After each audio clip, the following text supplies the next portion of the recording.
Cinematheque program during TIFF, is that like, do people generally go to see these films? It seems like they may get buried because of the new. We've always had films? really great attendance. Yeah. So like that's one of the nice things. I mean, our screenings. Well, we just started last year again, right? So they were all pretty packed. So. What was the biggest one last year? I think it's funny. I think the biggest one was Tess. Oh. Introduced by Adam Naiman, who did a great intro for it.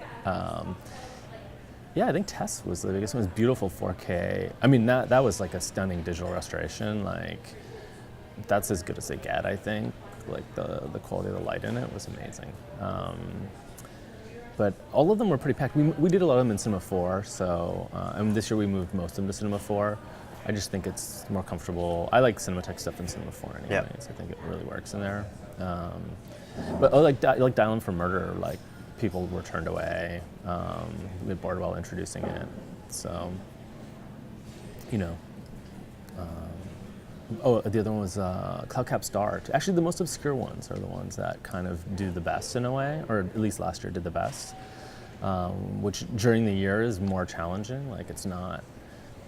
I'm always shocked, I'm like, oh, we're playing this super rare print of something, and then, you show in like the same 20 people, cinephiles in the city show up to see it. But at the festival, it seems like a place actually where people are more open to that. Like, Cloud Cop Star was amazing. And Rosenbaum came, did a great intro, and then actually it was like the granddaughter, I think, of Gatak.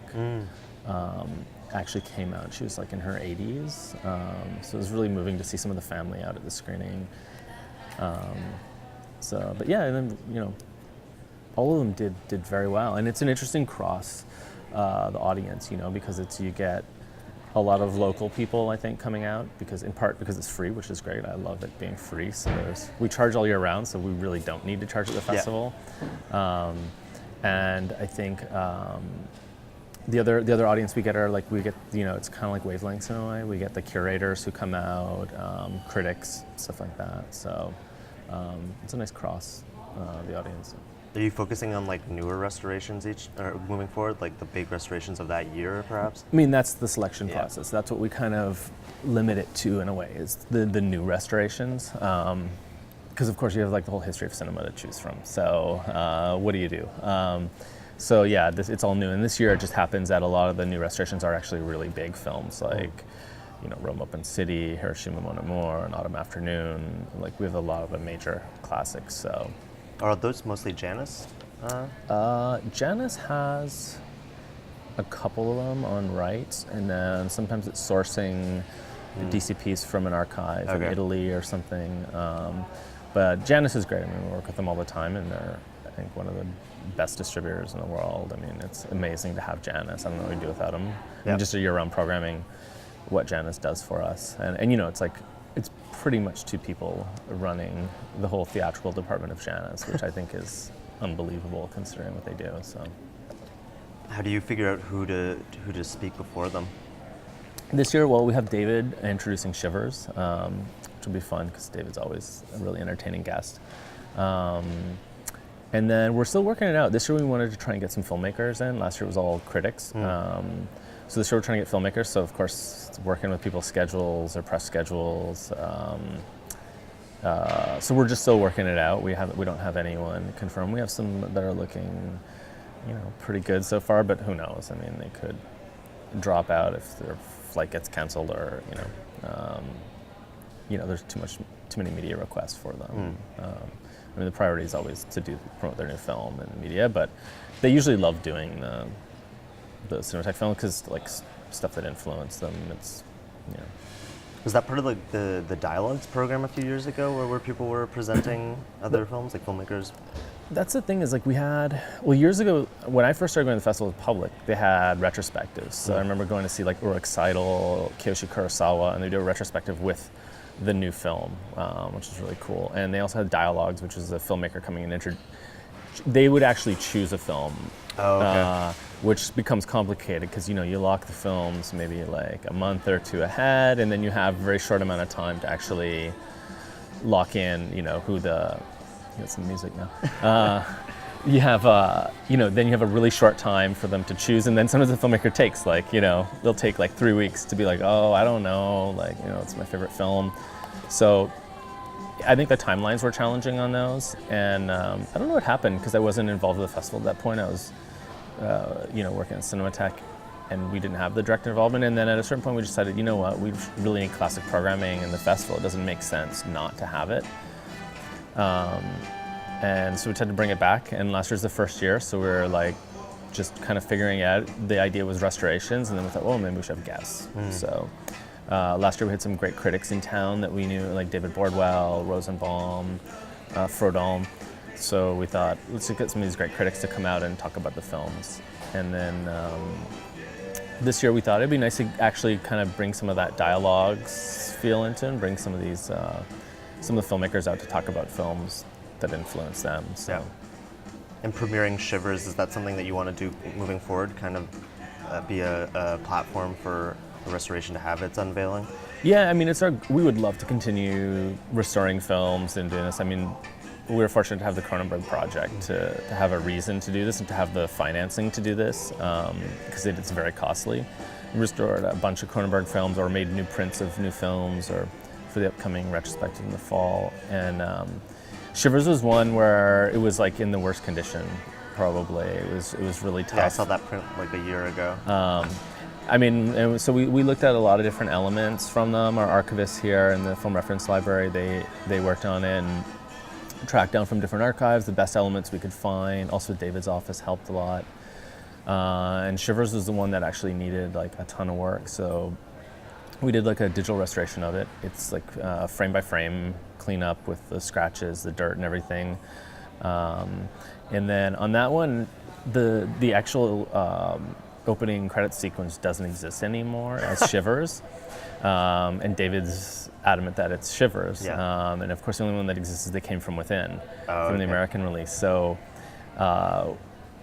basically, they had to go back and look at They Came From Within because that would match the original Shivers one, and then we had to digitally recreate the opening Shivers. And I think actually even the ones that we found, I believe like some of the they weren't even formatted properly, like names were cut off on the frame and stuff like that. So it took a bit of work to do that. And then in the end, David came in, did color correction at the lab and everything, and gave the okay on the whole thing. So. And you're how many are from the World Cinema Fund this year? World Cinema Fund is just Manila and the Closet Okay. Light. Last year we had. I'm trying to think of what we had from. We had something from the Film Foundation. I don't think it was World Cinema Fund. Okay. But I mean, those two organizations we love working with, of course, because they're doing amazing restorations every year. So. Do you think you get to a point where you can develop a relationship with these to actually be the ones premiering their something new? Yeah, I mean that's the thing is because we're in the second year. It's been, it's interesting. Like last year, our premiere was actually Dial M for Murder in 3D, which has now gone and played at all these other festivals. So we had a great relationship with Warner Brothers, and it's something we'd wanted to do for a long time. And we said, hey guys, could you actually do like a digital version, a digital restoration of this? Like we'd love to see this. And they're like, yeah, no problem. So yeah, it's building relationships and doing it over time. Right now, Cannes and Venice, I think, have had these programs for quite a while, so they tend to get a lot of premieres. I mean, I always find premiere when it comes to classic titles a kind of strange concept. I mean, because you could have watched it last week in a kind of different print or something like that, so I don't know that it's necessarily premiere, but, of course, you do want to be the first place to show a new restoration for the first time, so I think in the future. I mean, I'm already talking to people about next year. Gun Crazy was an interesting one. I actually learned about it at the festival last year, talking to a colleague at UCLA, and he said, I think we might be doing Gun Crazy restoration. And I was like, if you guys do Gun Crazy, we will guaranteed show this. Like, I don't know what else is going to come out next year, but Gun Crazy will be in the program if you want it there. Like, and so. That worked out. I mean, they premiered it at UCLA, so in that case, they did the restoration and they premiered it, which makes a lot of sense. So. And that's the only 35 mil that you're showing? It's the only one, sadly. And does it seem like that's moving forward? It's going to be harder and harder to... It is, because, well, and no one's showing Yep. 35 anymore. So, like, we're one of the few venues that do show 35.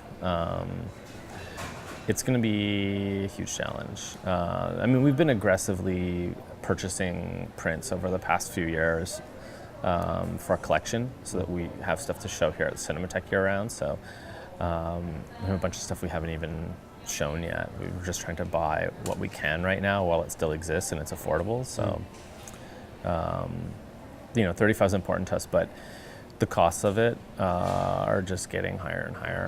And of course, there's certain things you can't do in a 35 restoration that, you can do it digital much easier. The other thing I think is when you restore like a 35 digitally and then you go back to the 35 after the digital, I mean, I've always found you can kind of tell. It seems like a lot of cost involved for something where you'd be better off probably leaving it in the digital realm once you've migrated to that form. So, but if you're just going to stick to a pure photochemical restoration, I think that's the best way of keeping it. So, there's no going back now, right? It's kind of the end of 35 millimeter, I guess, on a larger scale. I have a feeling it'll hang around like Super 8 and 16, and it'll be used by artists, experimental filmmakers. The occasional filmmaker will probably find a way to shoot something on 35 if they think they can. So Yeah. Now, have you ever considered having more of a dialogue about the actual restoration process as part of this, like almost like not educational, but like maybe speaking to the efforts that are going into it? Yeah, I mean, well, one of the guests we haven't gotten yet this year would be to do that. Okay. And then we're also talking about year-round initiatives, hopefully, Yeah. to do more focus on restoration work. And we'd love to bring in some of the archivists to talk about the process and what goes into this. When we first opened the building, we did have a really great weekend here. We got Mike Pogorzelski from the Academy Film Archive, who's the director there, and he did a weekend of Saturday at Ray films. And did I think it was All Ray, or it might have been a couple others, but he went through different types of restoration, and he did like a 40-minute lecture before. So one of the interesting ones was like Rashomon, where they digitally restored it, and they have this program that goes in and removes dirt automatically from the frame. Well, it read the rain in Rashomon as dirt, so it just wiped out like tons of the image. So, they had to find a way to work around this and go back and restore all the image to it. And then he did a photochemical restoration. He showed you the difference between the two and the different screenings. And I think it's great for the audience to be able to see the difference. I'd love to do a comparison between DCP and film too, because I think DCPs look great. They're just different though. Like they're not the same thing. So. Well, it seems like that's a good way to convince people to go back to see things in the theaters, if you kind of educate them the difference between like an over-aggressive restoration that removes too much grain versus what you get when you see it on the big screen. Yeah, and I think people are so used to DVD now, right? So that's another challenge for us, because DVD, everything is really clean. But yeah, it's a different process of restoring that. And sometimes it's too clean. Sometimes there's not enough grain left in the image, that should be there. So it's tough. We'll get complaints sometimes about, a film being a little worn. And it's like, I'll take a worn film if that's how it's supposed to look any day, over something that has been manipulated too much and kind of cleaned up too much. So, but I think, the future of the Cinematheques too is going to be similar to like a museum. It'll be a place where you can actually go and watch it on 35 millimeter.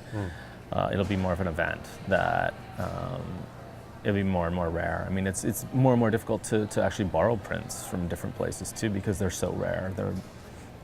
Consider like artworks, like you can't replace them anymore. You can't just strike a new print in a lot of cases. So, yeah, the landscape's changed a lot.